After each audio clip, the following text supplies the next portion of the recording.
I do want to say we are black and white, representing our worldview, which is very black and white, but Ah. also the yin yang. So it's the two sides of the coin, or some darkness for some reason. Well, I'm going to be drinking like a camel due to having been stuck with a zin in my mouth. I know it's getting tiresome, but I just have to express how much zins harm me. And I only do them because it's with you. I wouldn't do it otherwise. No, yeah, I feel like a bad influence, but at the same time, I feel like there's something there that you need to participate. There's something I'm not addressing about my... Either that or the problem's on me. Yeah, well, I mean, alternatively, people that can take Zins have some horrible numbness within them that they're unfeeling. Yeah. I think it's based off our past relationship, which is that you used to influence me to smoke more than I could. So now you're paying me back. Yeah, exactly. Something that I can handle and you can't. Yeah. Well, I did want to ask you, and it relates to what Dan was just mentioning about your... Do you think Pure Leaf is gonna like destroy your podcast? Oh, you think it's like you're not allowed to... I mean, because of advertising these things? I don't know. That's ridiculous. I don't know. I mean, I'm so annoyed at all this shit, all this stupid censorship, and all this like, oh, like if you post the wrong thing, they'll take you down, and like I don't know. This is advertising for them, as far as I'm concerned. Like, what the hell is wrong with that? Oh, not advertising when it's you on the phone. You're canceled. You're saying I'm a liability. Yeah, exactly. Well, what about jeans? You know, like now they're gonna cancel jeans because I wear jeans. Well, where's it from? Calvin Klein. Cancel Calvin Klein. Dang. Oh, what were you saying? You wanted to ask me something? No, I just wanted to ask you about your work ethic because it truly is inspiring. You know, you're on the grind, as they say. Really, just doing work that's hard, and there's something about work that is fulfilling that people like to do, and then there's work that's like not really so great. You know, or it's kind of like just tedious, but yet you still have to do it. I don't know. I want to hear more about how you go through your day to day, and you keep the ethic and keep the faith as you go along. You know, challenging work. It's it's a tough subject, kind of, because everybody deals with it and everybody understands the dread of work. But personally, I've been having a lot of trouble where I feel like I can do better. I feel like I can do better. I need this to progress, right? And I can actually have fruit by the end of it. Whereas a set wage hourly, it's not really going to get you anywhere. But when you have an incentive, it partially drives you, because ultimately what's going to drive you is, well, your faith in God, and you want everything you do to be fantastic, right? To the highest degree possible. And trying to maintain a high standard is where all the dread comes in, because you drop that standard and you know it, and that's where your struggle is. You skip a workout and you skipped a workout and you're like, fuck, man. What would you say is your incentive? My incentive? Well, I mean, there's a financial incentive, but I'm assuming you're asking the other incentive. Well, I mean, I assume that something that keeps you going is just knowing that you need to pay the bills, because you have a wife and child that rely on you. I think that's because there's a point where you have to get past the employee status, right? And being an employee is not a bad thing.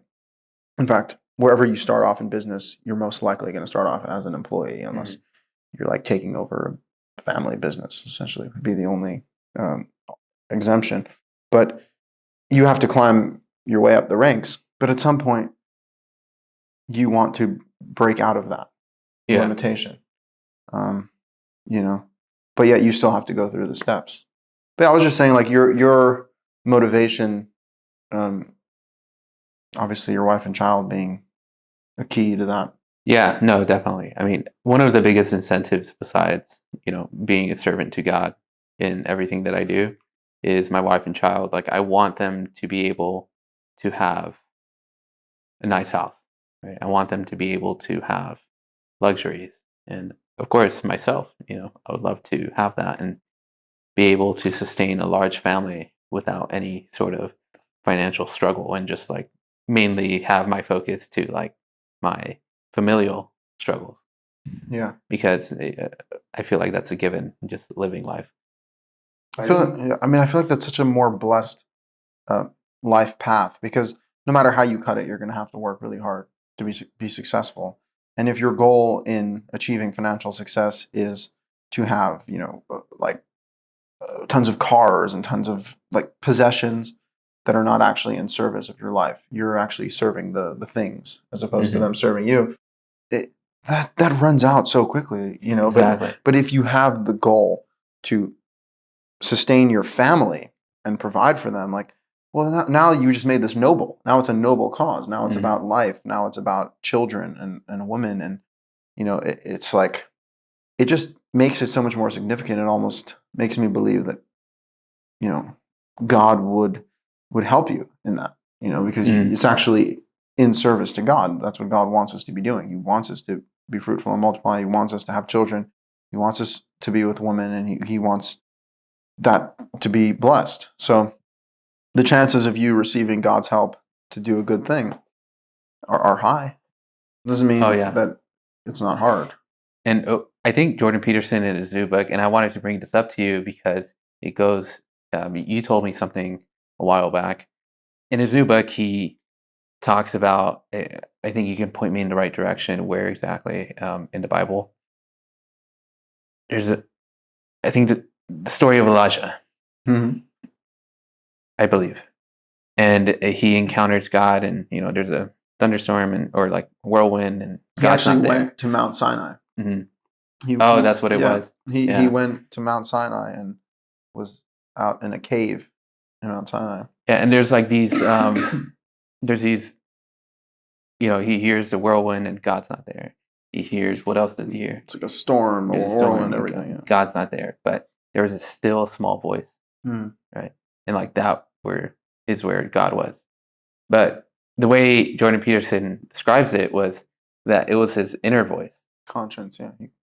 right? That is where God resides almost. And this points back to what you were saying. You told me a while back that uh, there was this moment where you realized that you were talking to God within yourself, and Mm. it just clicked. Interesting. Right. So the reason why I'm pointing that out is the fact that even whenever you're working, like things are not going to magically appear for you. You yourself are what makes you progress. Mm. Yeah, and the voice is still and small. It's steady, it's small, but it's thin. Even the Hebrew word daka, it's thin.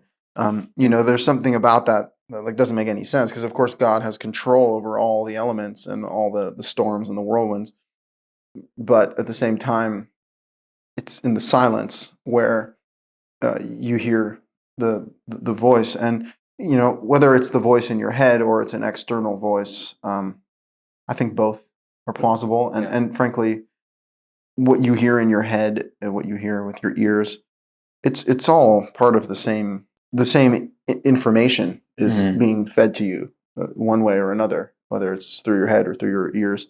Um, but it's entirely conceivable that God can talk to you in your head. Obviously, even like what are thoughts in general. Clearly thoughts make themselves manifest in your brain, but thoughts are ethereal. They're not Yeah. tangible things. So the fact that you would receive an inspiration or you would receive an idea, there's no actual explanation for that. Um, you know, and There's a million ways to describe it. You hear the subconscious mhm. thoughts, Yeah, yeah. but in reality, like it comes from nowhere almost. Yeah, yeah, but the point is, it's not for people It's who not believe in empty. God. It's Yeah. not nowhere. It's from God, and I wanted to bring up what we were talking about earlier, where God talks about His rainbow, right? And then He Hmm. says, "And so when I make clouds on earth, then I will put my rainbow in the sky, and you will see it as the sign of the covenant. And to me, that's like insane. God is saying, I will make clouds on earth. That goes against our perception of the way things happen on earth. To us, things happen on earth because the earth is set in motion, and things just happen because this is the nature of the earth. The clouds form and the rain falls and the plants grow. But the implication of God saying, I will make clouds, is that like God is making the clouds, right?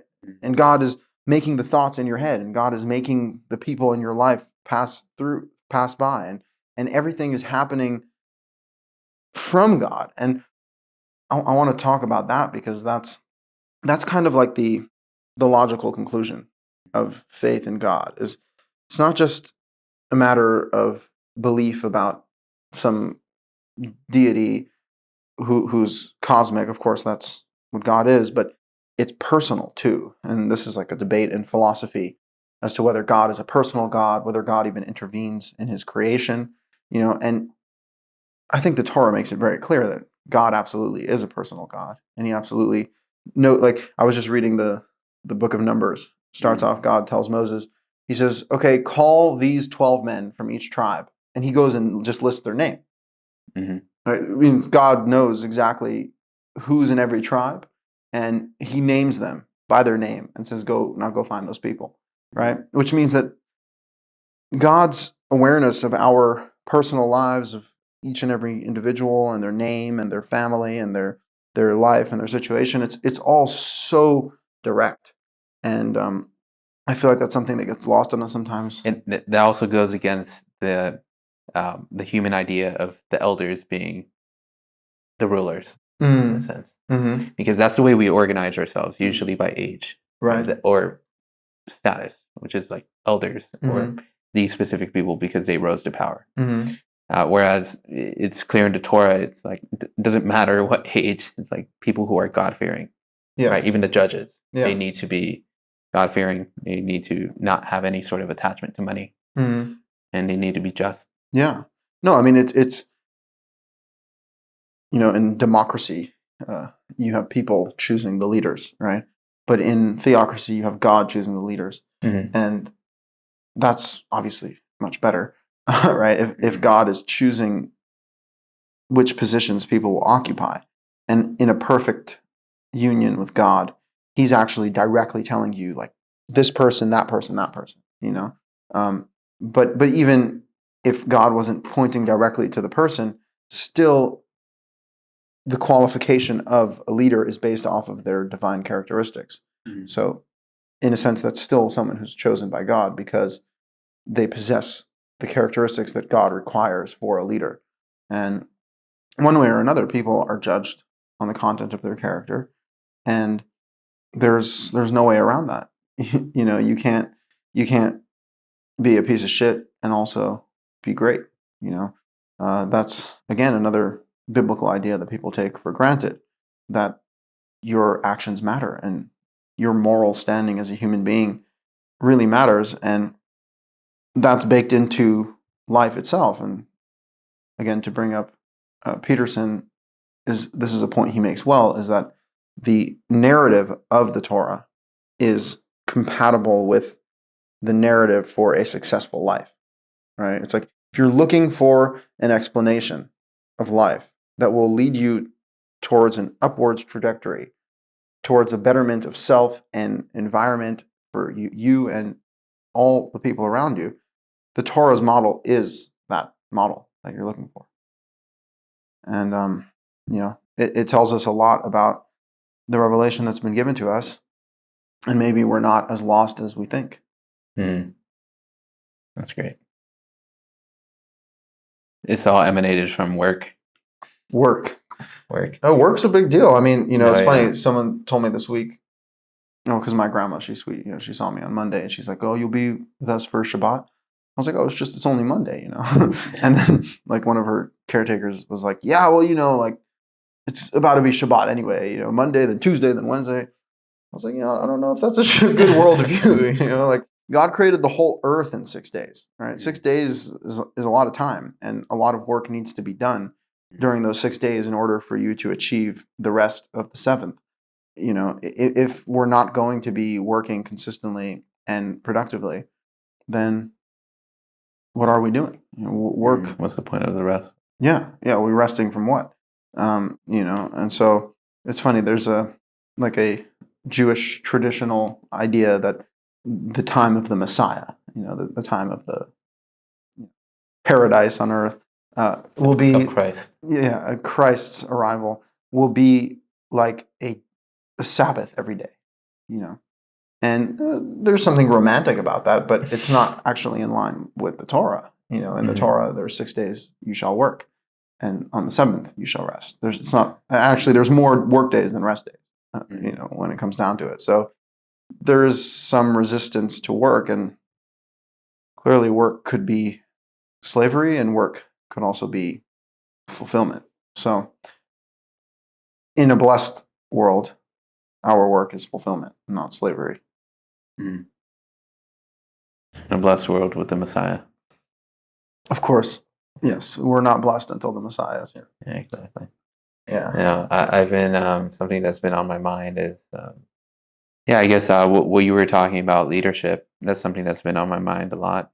It's like, how can anybody be a good leader? Because ultimately, like, you need to be a good leader, whether it be in your workplace or in your family, or just because no one else is stepping up, right? And I feel like that's a really tough position to take, for sure.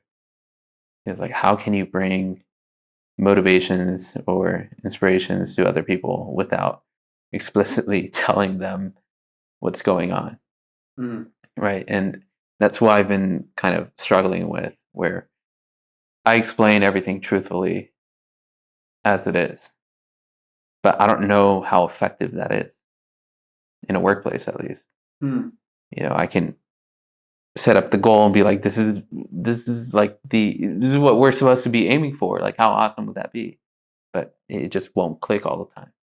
Yeah, and what can you do though? You can't. There are people who would from a utilitarian perspective, you have to do what works, not what's right, right?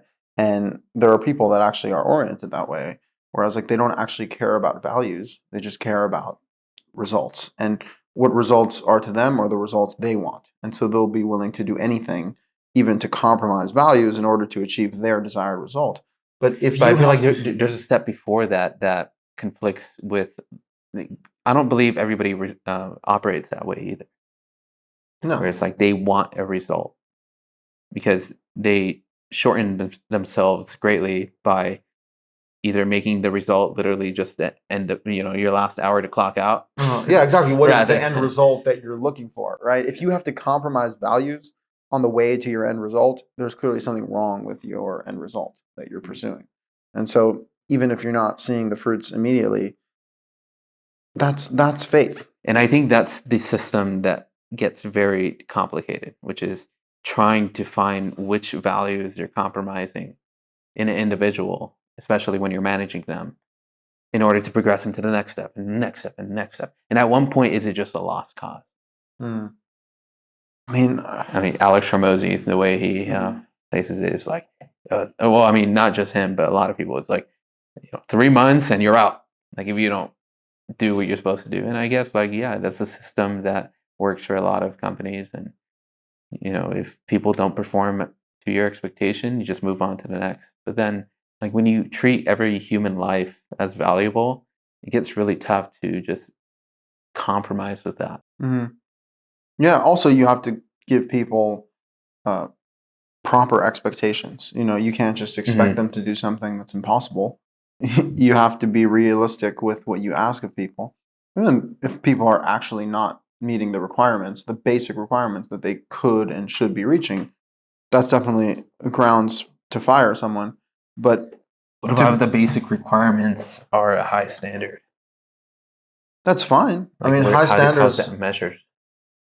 Yeah, even just being part of the congregation of the people of Israel, it's a high standard to a lot of people. Yeah, exactly. Well, that's the thing, is it really comes back to having a God-based system, because that's really the only standard that you can for sure say that you're accountable to, right? Because if it's an arbitrary man-made standard, then yeah, who's to say that standard is correct? It's baseless. But if it's a standard that's imposed from God, then that's a standard that I'm accountable to, that you're accountable to, that everyone is. And yeah, if people fall short of it, you can be understanding as to how that happened, but it doesn't mean that they don't get the consequence that's coming to them. But you really only have that solution in a God-based framework. Mm. Hire God-based people. Yeah, no, I mean, by the way, God-based people will implicitly understand this idea that they need to perform to a certain level. It's not acceptable just to underperform and be like, oh, I was anxious yesterday. I mean, now that's what you have with people defining standards based off of their personal feelings on a given day. That's not a standard that will hold. So God-based people have an understanding that there is a standard that's imposed upon them from above. Whether you like it or not, whether it's easy or not, you still have to abide by that, and you still have to measure up. And that's humility at its core, is that you have to humble yourself to the standards that God put on you, even though you may feel like it's unfair or not even doable. It is doable just from the fact that God told you to do it. And you see that throughout all of the stories in the Torah, people are held accountable for their actions. There's no such thing as like, oh, it's okay, right? Like, were Adam and Eve given a second chance? Arguably, I mean, they didn't like drop dead after their choice, but they were kicked out of Eden right away. There wasn't like, like, okay. And eventually they died. Yeah, and eventually they died. Remember that bad comment I got? What? They didn't actually die. They didn't actually die. Yeah, it's like when God cursed them with death, or like gave him the warning. Oh, so like, the snake was right? Yeah, you will die. You will surely die if you eat of the tree. Well, look, and then the way I see it is that like they died eventually, like, or Adam and Eve here. Well, not just that. What is death, right? Like, no, yeah, even later on, even in Deuteronomy, death. Right? God says, "I place before you the life and the death." Right? Mm-hmm. Choose life. Like, the choice is always there, and if God says that, because He says, "On the day that you eat of it, you will surely die," that means that they died. Mm-hmm. Even though they didn't drop dead, they died, right? Like a spiritual death. And the snake actually said, oh, you will not surely die, right? And he was utilizing the knowledge that he had that they wouldn't drop dead. Mm-hmm. So in that sense, the snake actually told the truth, right? Mm-hmm. He said, you'll be like God, knowing good and evil. But I think it's also important to defend the literalist view of it, which is like death as we commonly know it. Yeah, but then how do you understand on the day that you eat of it, you will surely die? Well, no, I'm saying there's two aspects to death, mm-hmm. which is the spiritual death, or how would you even describe it? Spiritual? Yeah. Right? And then there's the physical death. Mm-hmm. And they did physically die. So they died in both. Yes, in both ways. Yes, correct. I'm just saying, just the fulfillment, though, of God's word. On the day that you eat of it, you will surely die. Yeah. Which means that they died. Mm-hmm. And what does that mean? You can be the living dead. You can be a zombie. That's a true statement. Mm-hmm. It's a true statement about the nature of life. In fact, you can even leave this world and still be alive, right? Mm-hmm. You even have accounts of Enoch and Elijah ascending to heaven in their physical body, mm-hmm. right? As in, like, they didn't die.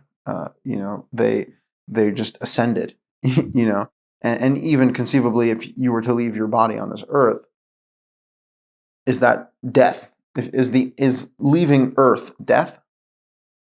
Is being on Earth life? There's definitely a deeper understanding there, which is like you could be on Earth and be dead, and you can be off of Earth and be alive. It really has to do with what's your standing with God. That's going to determine whether you're alive or dead, whether you're living a good life or a bad life. Do you think that tracks from what we know as death? in life? Well, what we know right now is a world in which is Because clearly like full of death. what you presented was like a unlocked perspective, Mm-hmm. right? Or in a sense, Mm-hmm. right? Whereas the way we just commonly know it is like, oh, like how would you describe your great grandmother? She's dead Yeah. right now, Mm-hmm. right? So she did experience death. Correct. Yeah. No, I mean, again, we're talking about things we don't know about, so Yeah, exactly. we're always at a disadvantage there. But I'm just saying from the text, there's clearly it specifies that on the day they eat of it. Yeah, and so clearly that's introducing to you a perspective that's saying that you can die and still be alive on Earth, still be walking, talking, and still be dead. You know, Are we dead? Well, that's the thing. God still gives us, even post Eden, all the way in Deuteronomy, He gives us the choice, which means that we're still always given the choice between life and death. We can swap. Yeah, we can choose life, and we can choose life, or we can choose death, and it'll be directly reflected in our vitality, in our spirit, and in the quality. How often do you die on a yearly basis? Yeah, how many times do you die? Yeah, it's a crazy idea. I mean, that's the thing. There's also probably gradations of life and death, right? You can be 90% alive and 10% dead, or 90% dead and 10% alive. There's something about that's clearly Schrodinger's cat. What's Schrodinger's cat? It's like this dumb concept where like you don't know if something's alive or dead unless you look at it, or like you measure it, whether it be by like sight or. Yeah, I mean that's kind of the idea. There things can be very alive or very dead or somewhere in between. I think that's factual, and it's not all measurable by scientific analysis or by physical outlook. There is a spiritual outlook that introduces something beyond, and so when the snake says you will not surely die. Well, yeah, you won't see the consequence immediately, right? And that's a quality of negative behavior. Sometimes you do something and you don't see the consequence immediately, so you're like, "Oh, I'll just keep doing it," but you don't understand the true repercussions of your actions and the fact that you can be completely destroying yourself without knowing. You know what's interesting? Now that you bring it up, when they eat of the tree, they cover themselves, right? They attain the knowledge of good and bad, but they also die. And to your point, they don't realize it almost, because I mean, a question that I had a while back was, wait, why is it that when they attained the knowledge of good and bad, did it become bad that they're naked? Became shameful. Became shameful. So like the shame almost correlates with the death. Yeah. I mean, there's rather than the nakedness being a bad or good thing. Mm-hmm. But then beyond that, later on, God does command, you should not see nakedness of your mother. Yeah, exactly, of your family. Yeah. Well, I mean, nakedness is always something. It's representative of your most vulnerable state, right? And but as we know it now, but before it wasn't. Yeah, I'm saying they were still naked. They just weren't ashamed about it. And so shame is clearly a negative emotion. Death is a negative thing. Curse is a negative thing. Evil is a negative thing. And getting back to our black and white view of the world, it is black and white. Right? There is death. There is life. There is good. There is bad. Is there gray? There is gray area, but the gray area is not what we're talking about. We're talking about the things that are black and white. And then within, by the way, within the gray area, there's a lot of freedom there. Like, it just frankly doesn't matter. It's a matter of preference almost, right? Like, when it comes to something arbitrary, like, what color clothes are you going to wear? There's no rules about that. There's no the Orthodox community. There is. Yeah, exactly. Yeah, in the Orthodox community, they wear black and white to signify the fact that they've made everything black and white, even things that are gray, and that actually robs the beauty of life, because now you don't get to experience the nuances. You get to experience Joseph and his colorful coat. And his colorful coat. Well, that's the whole thing. Is there's the extremes, and we have to have the extremes clear to then enjoy the middle ground. But on one extreme, you have everything is made black and white, and then on the other extreme, everything is gray, right? And both of those are not sustainable life paths, because you're either going to be existing in a tiny box where you can't experience life to its fullest, or you're going to be living in a world where nothing matters and nothing has any quality in any direction, and nothing means anything, because what is good, what is bad, what is right, what is wrong, there is no real definition for that outside of God. And I think that's the power of the Torah, is it clarifies the absolutes. And then once you have those absolutes clear, navigating life becomes a lot simpler, and you now know what are the red lines that you can't cross. And so then you can develop your life that way, and it's you have a solid foundation, and then you can build off of it, and everyone is unique. So everyone's life is going to look different. Everyone's personality is going to be different. Everyone's home is going to be different. Everyone's family is going to be different. And that's good. That's a good thing, and that's something that bothers me about the Orthodox, is they make everything about uniformity. Right? Everything has to be uniform, and they expand greatly upon the absolutes. Yeah, and they actually encase everything else that they've kind of somehow, not rationally, but kind of rationally concluded to be good and bad. Yeah, and they just make it a standard. Mm-hmm. But it's still, sometimes it's rational, sometimes it's irrational. Well, it's rational within the irrationality. Yeah, but again, once you question the basis for that rationale, it actually exposes itself to be irrational very often. Mm-hmm. Yet you still have to follow it as a matter of faith, as if it was something that God told you to do. And I mean, that's the case with like all social norms. People are like, "Oh, you can't do that. You can't say that. You can't." It's like, why? Right? And there's just these lines you can't cross. What's so funny is cross culturally, it's entirely different. You can be in one place and doing this certain thing is really great, and then you're in another place and doing this thing is really bad. So what is it?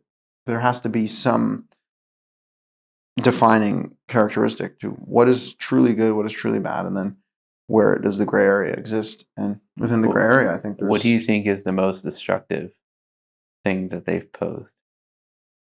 Oh man, I mean, that's a hard one, because there's so many things. There's really so many things. They've just gone to town. But like, if you were to bring it all to like a source, well, I mean, my instinct is to say what they've done with marriage. Because all the laws are important, but men and women being free in their relationships is very important.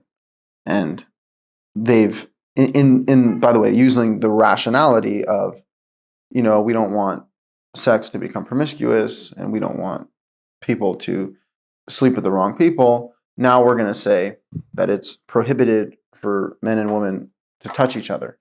It's prohibited for men and women to be in the same room together. Prohibited for men and women to sleep together until they have a rabbinically endorsed marriage. And then once they go through the rabbinic process of marriage, they're still not free to sleep with each other as they wish, because you now have the rabbis' laws of Nida, where they're clamping down almost 2 weeks out of the month. So they're raising the 7-day of Nida in the Torah to almost 2 weeks. Plus they're saying now you got to sleep in separate beds and you can't touch each other. And so they're controlling people around sex. And, it's funny. People are like, why do you care about sex? Like, why do I care about sex? Like, what an absurd question. Like, in the same way that the controlling elements of government care about sex because they know that if they control sex, they control everyone.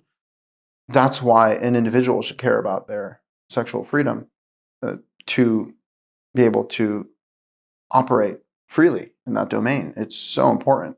And to me, that's like the worst. But there's so many things. I mean, it goes on and on. Ultimately their claim that you cannot follow God without the oral Torah is just a nasty lie, and it just creates so much dependency on the gigantic source material of the rabbis saying that you cannot access God without their words. You know, that's just the problem, you know, in a nutshell, and that bleeds over into every area of the law. Well, how because the way I see it is, well, not that it's any different from what you're saying, but like how united or how strict do you think these boundaries are? Because just the Jewish nation and the Orthodox community don't really have the authority to enforce law at the moment. Mm-hmm. Like not even in Israel. Mm-hmm. So when they excommunicate certain members from the tribe, they're still well integrated and they're living and they're still like friendly with each other. So there's like no. It's almost like the laws don't exist. Yeah. It's kind of there as just a book. Yeah, well, that's why it's kind of conversation. comical. Yeah, it's comical in that sense because you only feel their power when you are in their community. Because if you stake your life on the Orthodox community, then you're going to. Then there are threats of like, if you don't follow us, then you're not going to be part of our community, and you're not going to have access to our women. And you're not going to, right? Those threats only hold if you're part of their community. If you're not part of their community, they're irrelevant, you know. And that's what's crazy is they don't actually have any power. And you know, I think it's actually a hopeful thing that we're not accountable to these things. Their quote unquote dominance of Judaism doesn't exist really in any real sense. Mm-hmm. So that's great. It just means that it's not such an important conversation for people that are not in it. But for people that are in it, very hard to get out of it. Yeah, I remember when I first started getting into it, or just into this whole space of religion, it was almost something that was intuitive in me to realize that like none of Judaism as a religion mattered. Like, okay, I guess I can be part of the community and go through the motions, but to what end? And where is it going to benefit me outside of my benefit from believing in God and following His commandments? No, there's nothing. There's nothing. That's why. I mean, you're very fortunate in that sense to have that clarity. You know, most people who are institutionally minded, they think of it very simply. It's like if I need healing, I go to a doctor's office, and that doctor must be certified by a school of medicine, right? And if I need a rabbi, I must go to a rabbi who's certified by a Talmudical institution, right? And people who have that view of the world are always going to look for some sort of accreditation from an institution. But people who understand that institutions do not define existence, then you're not easily bought. But for someone who wants to convert to Judaism, where do they go? You know, they rabbi. Yeah, they go to the rabbi. Yeah. You know, right now when you mentioned going to a certified doctor in order to get some healing, it reminded me of I never put it together until I had this conversation on Shabbat with my mom. Pretty much all my family on my mom's side, besides my mom and myself, have gone to this spiritual doctor who's like outside of every religion, and the story is pretty wild. So everybody believes in them in my mom's side of the family. Like a psychic? Or no, he poses himself as a doctor who, like a living person who gets possessed by a doctor back from hundreds of years ago and operates on someone without using any instruments and heals them. And for each one of my family members has experienced that doctor from hundreds of years ago, has seen it. Has seen him. The doctor that possesses this doctor. Correct. Do they look the same or? No. Okay. Completely different. What's more wild is where did they see him? In like a vision? No, they see him just like I'm looking at this camera. Okay. Is he just following them around all day? Or? Yes. So I guess it gets worse. So because they have to sign or pretty much make this verbal agreement or mental agreement to be seen by this doctor, they're in effect, and they know this, that they're allowing that doctor to invade their life. And even this, living person is telling them, this is the only way that we can help you. You have to invite it into your life. It's a ghost. It's a ghost, pretty much. But what's wild is that beyond that, he will go visit you. So, because of that, my uncle and his wife, go see him, and they've invited that spirit into their life, and now it haunts them. Like, actually haunts them. They have like experiences, and even their children have seen this doctor Well, I in mean, like the window, and just like they get these weird chills and experiences that are just beyond that's anything I really can that's imagine. really I mean, crazy. of course, there's a lot of doubt to be like, oh, his name's not real, right? Well, But it can be very real. it could be real, and that's the whole thing. Is it could be real, but it's not necessarily a good thing. No, You no, know? no. It's just obvious that it's a terrible thing. Like, just hearing it is already a red flag. But to be in their shoes and be like thinking, yes, this is gonna help me. He's there to heal me and guide me through my whole life until I die, is already allowing spirits other than God Right. I mean, look, to it's take over. conceivable that there are healing methods that we don't know about, and that maybe even the ancients did know about. Things like that wouldn't require surgery and Mhm. medicine the way that things are done modernly. Yeah, I And mean, I would say the same spirit is involved in modern medicine, which is you have to accept that doctors know it all and will heal you if you are indoctrinated into their system. So you have right. to take that spirit on in a, Mhm. Yeah, I mean, it's until true until your about death, unless you escape. yeah. No, and again, it's not like there's very obvious alternatives. That's one of the reasons why people look for anything to latch onto, because what do we do when, God forbid, we're faced with something we don't know how to deal with, like a sickness or something like that? No, yeah, you go to the doctor. You go to Yeah, Doctor Schlemenheim. yeah. You go to the Jewish doctor.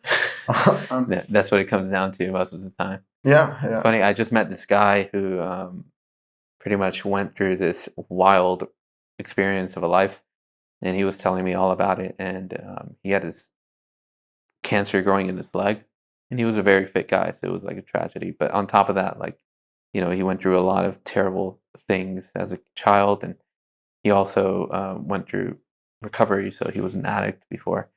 But point is, he developed this cancer in his thigh, and every doctor he spoke to was like, "Wow, you got to chop it off, chop out the whole leg, everything." And that's the only way. And it was until he found a Jewish doctor, or his ex-wife found a Jewish doctor, in I think his name was like Doctor Cohen or something like that, from New York, and he chopped off. He specializes in saving limbs. So you just cut out He the. just cut out the cancer like that, and now it's off. Like, it really sucks to see him just literally not being able to walk normally again. He's on crutches, and he can't just from the functionality of what your quad can do. He can't extend his leg. Right. That means that he has to be bent all the time, and if he tries to stand, he has to like stand like this. So it's pretty awful. But just to see his appreciation for life and for the fact that his leg was saved was enough to make him shift his entire life Mm. around.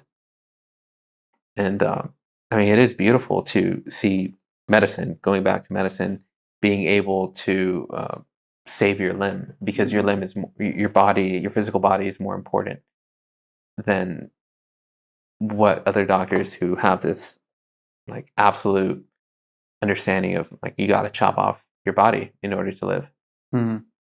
No, I mean, again, in that case, he didn't have any really good alternatives, so he took Mhm. the best one that he had. And again, I mean, there's no words to even address these things. They're so beyond our comprehension as to what is right and just, and you know, In the gray all. area where Yeah, you can make the choice. yeah, exactly. And that is an example of a gray area where there is a choice to be made. And you got to be smart, and you have to look for the best possible alternative within the very bad alternatives that you've been given. And it's like as a preventative measure, obviously you have health, fitness. You try to eat well and exercise, and not harm yourself in any way. And then there are times where things just are outside of your control. But as a preventative measure spiritually, all we have is God, and God does make promises of health to those who follow His commandments. So that really is our best bet. And then even then, there's no guarantees. There's a story in the Talmud of a rabbi named Elisha ben Avuya, and he witnessed a man who was honoring his father, and he was sending away the mother bird to take the eggs, which is two biblical commandments that promise long life. Then he sees this guy climbing up the ladder. Apparently, like his dad told him to do that, and then he was going to send away the mother bird, right? And so he was doing these two commandments, and then he fell off the ladder and died, right? And at that moment, he just lost his faith. And then the rabbis call him Acher, like the other one. He's like this bad character who rejects his faith based off of seeing the word of God not play out as far as he can tell. And then again, it just comes down to, what do we know about whether the story is even true or not, or whether this guy was actually even honoring his father, or whether this guy was guilty for other reasons, that maybe he was a murderer. You see a very telescoped picture of the whole story. Yeah, exactly. It's extremely microscopic in the sense that it's human perception in one instance, and that's not like we can't judge God. It seems obvious to say that. But on top of that, like you cannot make that conclusion anyway, just in that specific story. Mm-hmm. Like his father died, that was a tragedy. He died. And he died. Yeah, that's the whole thing. He died, even though those commandments say that you will have a long life. Mm-hmm. And so this guy was like, okay, it's not true. So wait, who lost faith? The rabbi who saw this happen. Oh, I see. Yeah, and so he sees this happen, and then he's like, well, it can't be if God promises long life. And this guy's literally fulfilling the two commandments that receive long life. Out of the how many commandments? Yeah, out of however many commandments there are in the Bible, and then and then he dies on the spot. So he was saying that that's proof that God is not real, or and the Torah is not true, or whatever. But it just comes down to the fact that we cannot judge God, and God is not giving us these commandments for us to judge Him. He's giving us these commandments for us to help ourselves, and for us to have an understanding of the actions that will give us long life, and then the actions that will shorten our life. But at the end of the day, God is going to go on doing what He wants to do, and we have a choice, either to believe in God or to disbelieve in God. And believe in God, like that's a smart thing to do, right? It's like, believe in the Creator and His judgment. That makes more sense than rejecting God based off of your perception of how God acts on the world. And in that sense, it needs to be understood that we are not God, and we do not understand God's judgment. If we were to even take something I experienced recently, and it kind of just popped into my head when we were talking about that story. Like, even if we were to take the alternative, the way I understood it was that I guess the father went up or like he fulfilled the two commandments, and the father died. Right. That's the way I read it, and it's a lot more relatable to people what they experience now, which is whenever these tragic things happen, they blame God for this shortcoming or this terrible tragedy, right? And it's a struggle that even though I'm doing all these things and something bad happens to me, and maybe it's my fault, what conclusion do I make? Yeah. Well, it's hard not to conclude that it's your fault, considering that you are held accountable for your actions, and and the things that happen in your life are a result of your actions. And I don't think it's a bad thing to practice introspection when bad things happen. You need to do that, but at the same time, it's not always that clear cut, and the cause behind things is not always known. And that's part of understanding that as human beings we're limited, and it's not worth overstepping our boundaries to then be cut down even further, right? To the root. Yeah. Then you actually find yourself in a worse predicament than you were before. So just because some things are bad, don't let it all become bad. And yeah, I mean, on another note, I came across this ridiculous midrash, which is the rabbinic writings about the Torah. And I saw the Rambam, Maimonides, quote this, saying that Seth, the son of Adam and Eve, it says that Adam begot a son in his likeness and his image, and named him Seth. And so the rabbis say, well, what about Cain and Abel? They were born before that, and it doesn't say that they were born in his image. So therefore, they were actually demons. They weren't humans. Straight up, like Cain and Abel were not humans. They were demons. Like that's a direct quote. And what's so funny is the Rambam claims to be a rationalist. He claims to be like an objective philosopher. Mm-hmm. But of course, whatever the rabbis say, he buys it. And so he's like quoting this as if it's substantiated information and is perfectly reasonable thing to say. And of course, it's utterly preposterous to say that Cain and Abel That's a huge jump too. Massive jump to go there. Oh yeah, no, it's terrible, and again, it just lets you know that even people who claim to be ironclad in their commitment to reason will let reason go out the door when it comes to a matter of faith. And by the way, that is right when we're talking about God. When God tells you to do something that is beyond reason, you should still do it.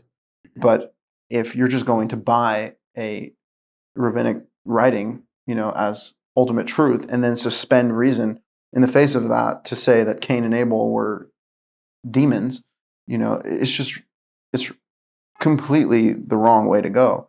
And that's why or take like the story of the ghost doctor that your family uses, right? It's like, okay, I mean, clearly there are things that are supernatural that you're going to want to believe in, but then there are some things that you don't want to believe in. That you don't want to sacrifice faith is a sacrifice if you think about it, right? It's like you're sacrificing your own reason and your own understanding to God. And you're saying, God, take the reins. You're the one who determines what's right and wrong.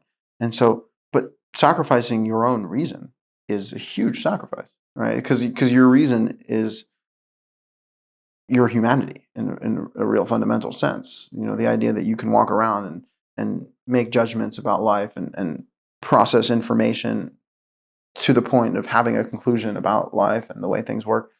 To be willing to sacrifice that understanding to God is gigantic. Yet, if you're going to sacrifice your reason to another God or to someone who is not God, then you've just forfeited your humanity. Mm-hmm. Something I wanted to ask you about that we talked in that message board that we have, Torah Talks or whatever. Yeah. The idols is in the Hebrew is idol direct. Does that directly mean like a physical idol, or is that expanded? Is it expanded definition? So it really depends. There's different terminologies that are used for it. So well, in that specific instance, Which Like, one? do not worship idols. So, in fact, there's the first two commandments. So the first commandment is do not worship other gods. And the second commandment is do not worship graven images. Right. And so other Graven God, images is a little bit more. yeah, that's exactly. So other gods would be gods refer to spirits and powers, and images refer to tangible images. So in that context, is Jesus part of that idol or God worship when he's human? Well, that's the thing is like, what about worshiping humans? You know, what are humans exactly? Humans are, if anything, a hybrid of both, right? Humans are both An image. Yeah, they're both an image and a power, right? And so the worship of Jesus as God would be breaking the first two commandments as being another God and an image. And you even see modernly in most Christian churches, not all, I think. I like your response, by the way. Yeah.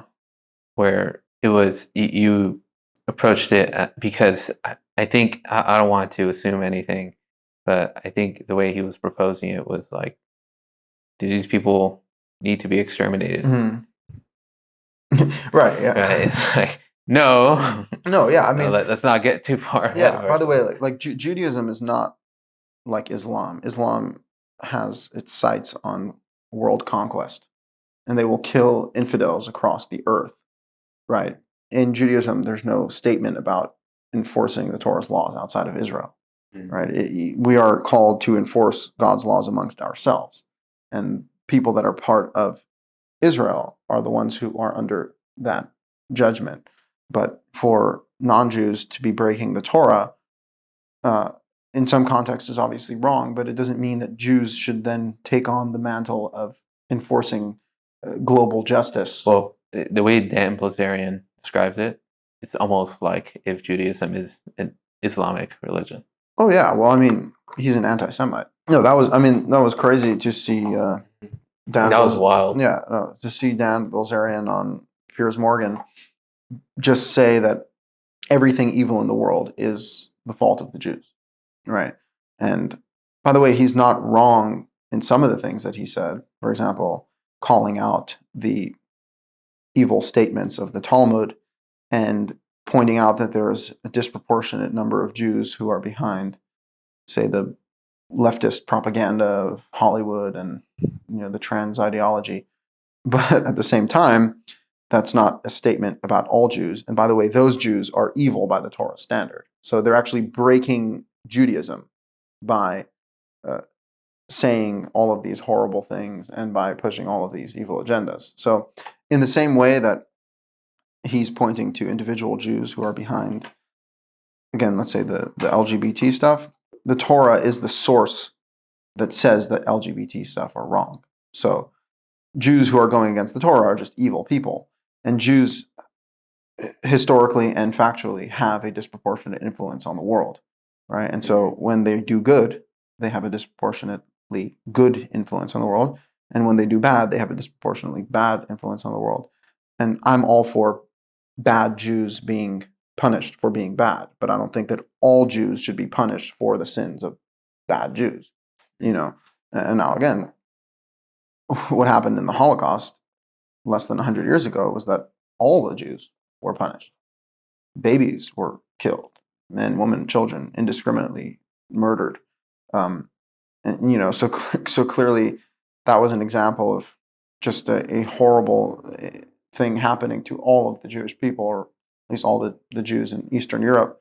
But that's clearly immoral, right? Like God uses immoral people to create punishments, but it doesn't mean they're not immoral, right? Like Pharaoh was doing God's bidding by being an evil dictator, but he was also evil, and he also got destroyed because of that. So God uses good people, he uses evil people, but at the end of the day, good people receive their payment and their reward for being good, and bad people receive their payment and punishment for being bad. And that's the whole thing, is like, who do you want to be? Do you want to be the force for good on earth, or do you want to be the force for evil? And that's indiscriminate of race, religion. Like every race can be bad. Now, do you think Donald Trump Is that force of evil or good? Is he a fascist Hitler or is he a savior Messiah? Right? Is he black or white? Yeah, I mean,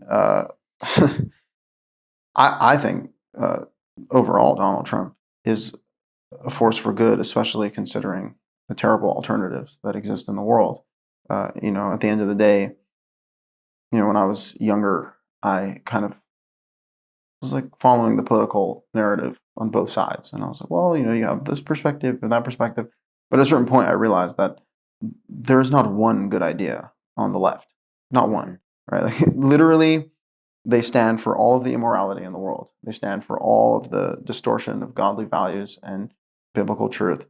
And then their only redeeming quality of being quote unquote compassionate for the poor is just another tool for government control.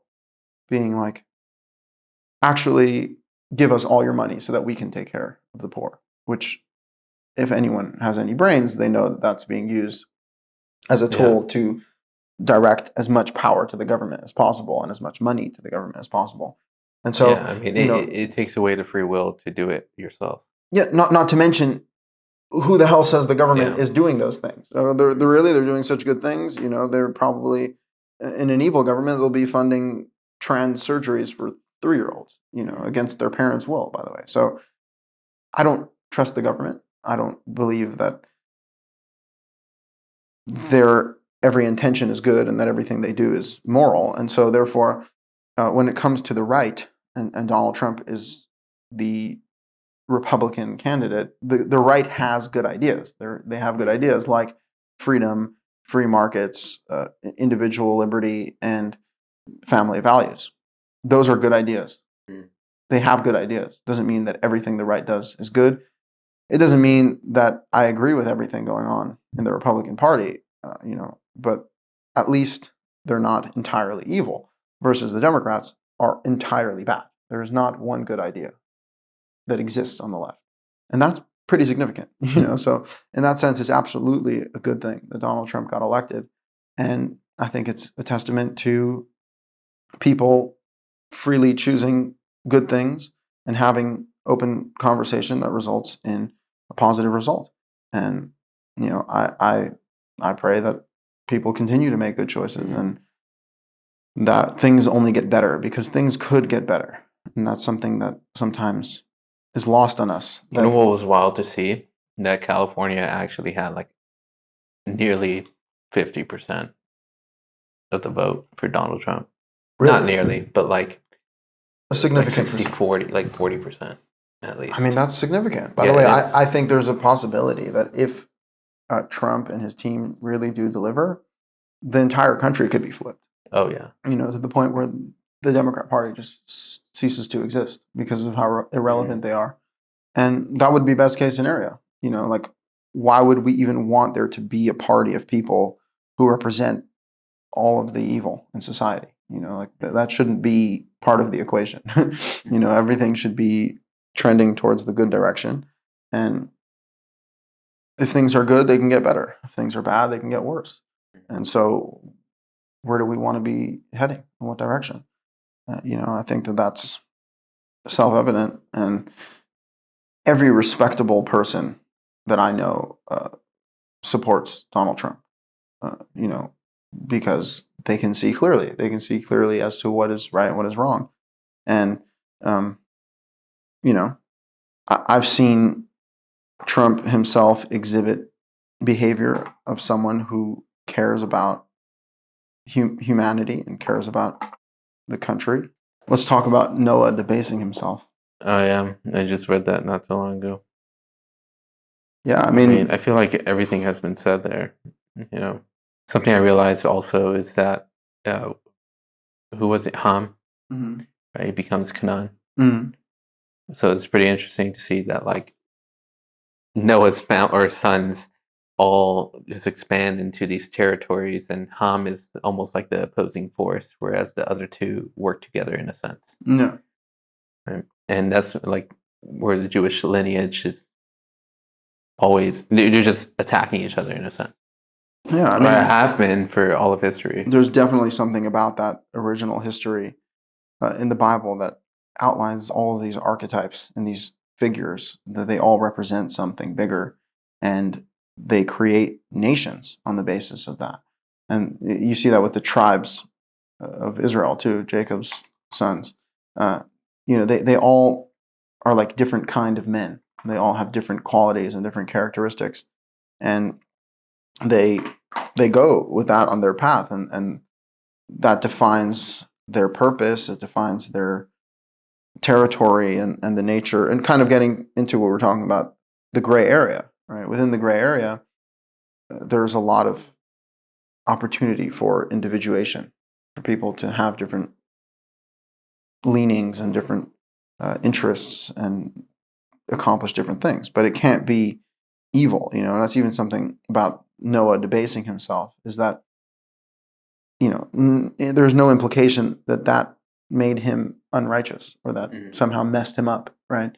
He debased himself, but that happened. It happened as a quality of him just needing something, and again, it's something to think about even with ourselves. Is like, how often are we debasing ourselves to the point where that actually does chip away at your righteousness? Did we already debase ourselves with the zolch? Oh yeah, I mean, who knows? I mean, I've definitely, if getting drunk is debasing yourself, it's definitely happened quite a few times. Like you just lay naked in your tent. Oh my God, yeah. I mean, it's something to be aware of, but it's like, in terms of the hierarchy of priorities, debasement, it's bad, but it's not irredeemable. Because even the word debase is almost like just removing the foundation you're standing on. Yeah, well, the Hebrew word, it's like you kind of just like dissolved it. Yeah, the Hebrew word is the word chulin, which means like mundane, right? So like he did something mundane, for a man on his level too. It's just it's lowly, it's profane, and yeah, it's true, and that's the thing, is when the greater you are, the more you have to consider your actions, and your actions hold more significance depending on your status, and it's something to be aware of. And if someone wants to be great, which I think is a worthwhile goal, they have to know that they will be judged even heavier. It's like with Moses hitting the rock. Just that slight to God's honor. And God said, "I want you to talk to it," and then he went and hit it. By the way, out of righteous anger, he was angry at the Jewish people because they were acting horribly. But now that still doesn't relieve him of the command. Yeah, and that's a point the rabbis make correctly, that Moses was judged harshly. Fair enough. Moses was Moses. And so that's the thing, is opening yourself up to higher levels of judgment. It's just going to hold you accountable to higher standards, and by all measures, that's a good thing. It just means you have to be better, and we always have to be better. Amen. Like the photo that you took, the head tilted a little bit. That's a great photo. Yeah, I'm gonna have to use it someday. Your next flyer. But I am toast right now. Yeah. Yeah. I want to go home, eat. I haven't eaten all day. Yeah, you're on that. Yeah, that dude, I'm on that. Diet. Yeah, exactly. Low energy. Oh, I mean, low energy, high test. Yeah, exactly. As long as it's high test. Well, is there anything else that comes to mind, or we've covered all the bases? I did want to argue with you. Let's do it. I'm always ready to argue. Yeah. All right. Here, let me come up with something. All right. Let's talk about your comment section on YouTube. Yeah. You're an egotistical, high functioning sociopath. Yes. Who doesn't know anything. Who also is too young. Yes. And you're a self-proclaimed rabbi rather than going through the institution. Yes. Which is already a bad thing. By the way, I've gotten schizophrenic, Zionist, free Palestine. Why don't you worship Jesus? How could you not worship the rabbis? It just comes from all sides, all of the criticism. And it's funny because talking about controversial things immediately puts you in the firing line, the line of fire. Just sniping you from a distance. Yeah, from a great distance, from the keyboard warriors, as they call them. But yeah, I mean, clearly comes with the territory. And look, what about all the positive comments? What have you been called? Positive comments are good. Rabbi. Yeah, rabbi. Someone said I look like Jesus. Someone said, no, people just thank me for speaking up and for stating truth, and that's always positive. And that's why I'm doing it. I'm not doing it to piss people off. I'm doing it to reach people that genuinely want to hear something different than the narrative that's being pushed in all the mainstream. So you're just doing it for views? Exactly. Fame is currency. Egotistical maniac. Yeah. No, I mean, it's funny. On Shabbat, I was criticizing Rashi because Rashi is actually better. Rashi is this commentator on the Chumash, and he says that Noah was a righteous man in his generation. Right? As it says in the Torah, Noah was a righteous man. He was perfect. He was wholesome. Walked with God, and he was righteous in his generation. So Rashi brings down the midrashic view that, in fact, you can look at this to be a negative thing. That Noah was only righteous in his generation because he was the only one who existed. But if he was in another generation, he would be considered nothing. That was like an actual quote, and I was just like, can you not see what a horrible statement this is? Yeah. Right? Like you're talking about righteousness. By the way, righteousness is an eternal characteristic. Walking with God is an eternal journey.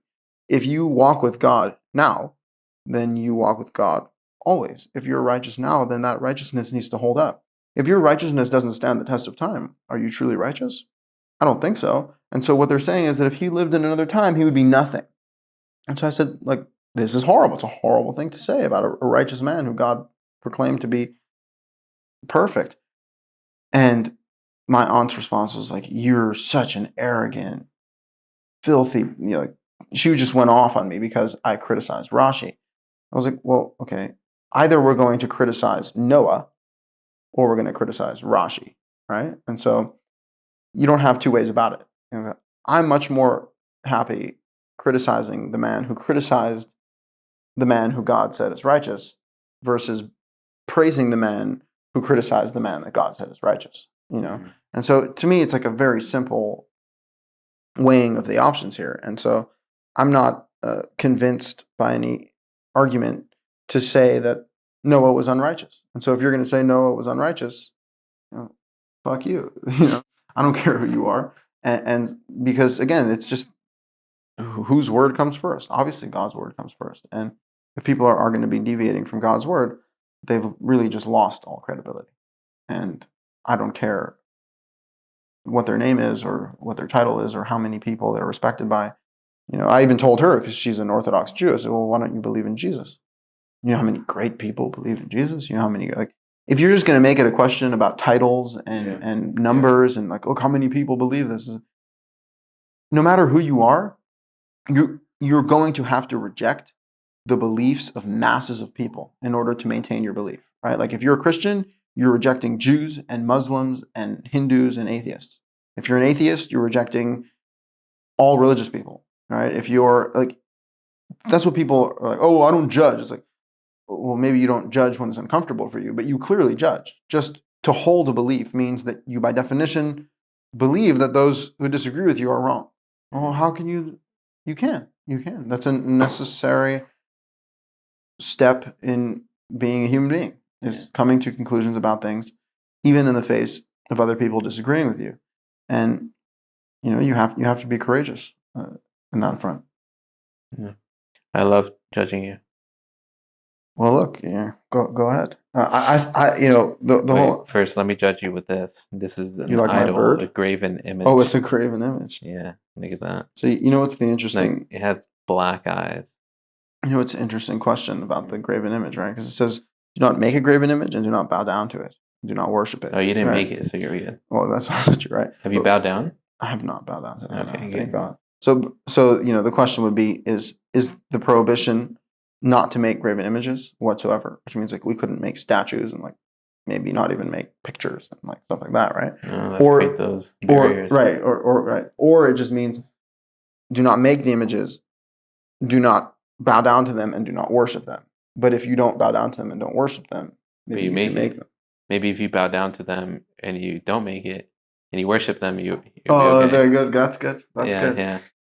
Yeah, well, comes back to the question of interpretation, right? And no, I mean, by the way, by the way, this isn't an ordinary bird. It has leaves, therefore, it is a. It's a god. It's a god. It's a nature god. Yeah. This is the very image of that bird that the guy died to. That you tried shooing away. Wait, who? Remember that guy that fell down from the ladder? Oh, that was the bird he was sending away. This was the bird, yeah. Yeah, she came all the way here. Yeah, exactly. No, someone documented it. This is where Shirley got it from the House of David. It's been preserved for thousands of years. Yeah. No, not preserved. Taxidermy. Made. Oh, it's a replica. There's 1,000 of these. So it's a replica. Exactly. Passed down. Yeah. I mean. All right, dude. My back is going to give out. All right. We continue this. Let's wrap it up. Wrap it up.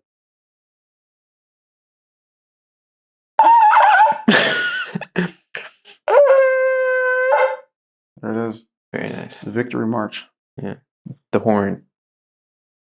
The beautiful horn. Have you ever done anything else besides blow it? No? Okay, that's good. Oh my God. I'm about to judge you even more. Oh man. All right. Have a good dinner. Thank you so much. God bless. You.